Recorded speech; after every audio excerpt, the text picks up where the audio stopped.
Hey folks, it's time to be outside again. It's mid-May here in Michigan, and today I'm going to be planting some more strawberries.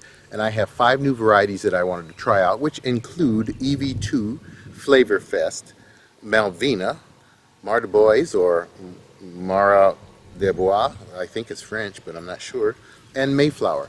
And I picked my varieties based on the flavor rating, their productivity, and disease resistance. Those are my main priorities that I'm looking for when I'm selecting new varieties. And they come in bags like this from the manufacturer, from the nursery, and they're in groups of 25. And I forgot how many I've ordered, so we'll find out when we plant them. I've already put down my landscape fabric, which I showed you earlier, that I'm growing strawberries on landscape fabrics to cut down on weeding. Before I did all of this, I tilled the garden and I went north and south and east and west. I mowed the weeds first and then I tilled it all under. Now I don't need to do anything to treat the weeds simply because with that landscape fabric it'll prevent them from coming up through, except for the little holes where I plant, which is a minor problem, believe me. And I put the fertilizer down beforehand, and of course you should always put your fertilizer down based on a soil test from a university or a private lab.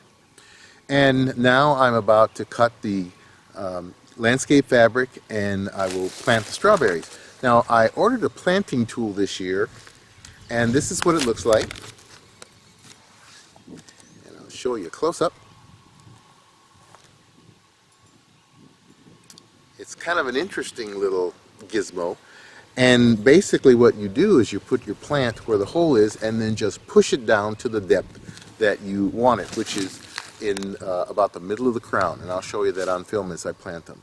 So let's get started, and we're going to make short work of this job. Some people like to soak their plants for about 30 minutes in water before they plant them, and our soil is kind of moist right now from a lot of rain, so I'm not going to do that.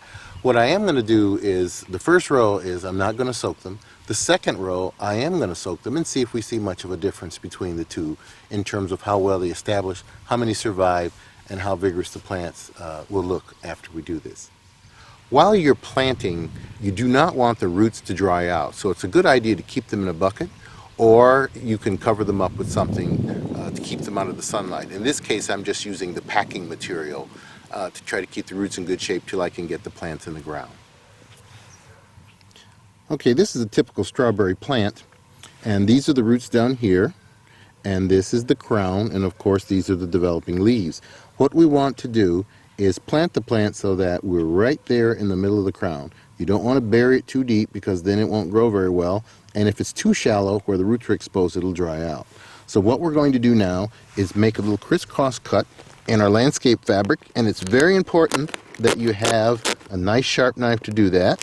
I'm using an X-Acto knife, and then all I need to do is put my plant here like this, and then use my little planting tool, and I just push it down into the soil till I get it at the depth that I want to get it at. And if the soil is well done, how do we want to say, tilled, then we should be okay. Now you might have to do a little bit of moving some soil in, and that plant is in the ground and all it needs to be is watered. So then I will move over 12 inches and do the same thing all the way down, and you'll notice there are green lines along here, and this helps you to get a perfectly straight row. This is a nice healthy crown. The roots are almost 8 inches long, and you can already see some new roots starting to form, so this will become a very nice plant. And if you want the best quality plants, order early, and I mean like the year before you want to plant. So I like to order in like August or September, the year before I'm going to plant. Okay, the planting job is complete, and the last thing that I need to do is finish watering the plants that I just put in with a starter fertilizer. And I will probably water these plants with my tower about every 2 to 3 days, depending on what the weather's like. Also, as I was planting, I remembered that in my previous bed, after I tilled and fertilized, I also used a roller to smooth out the seed bed. And if you do that, you'll have fewer hills and valleys, and it makes it a little bit easier to plant. Now this is a little heavier textured soil than the sandy soil on the north side of my property, so I'm a little reluctant to roll it. But I was able to get things planted, and we'll see how well they establish.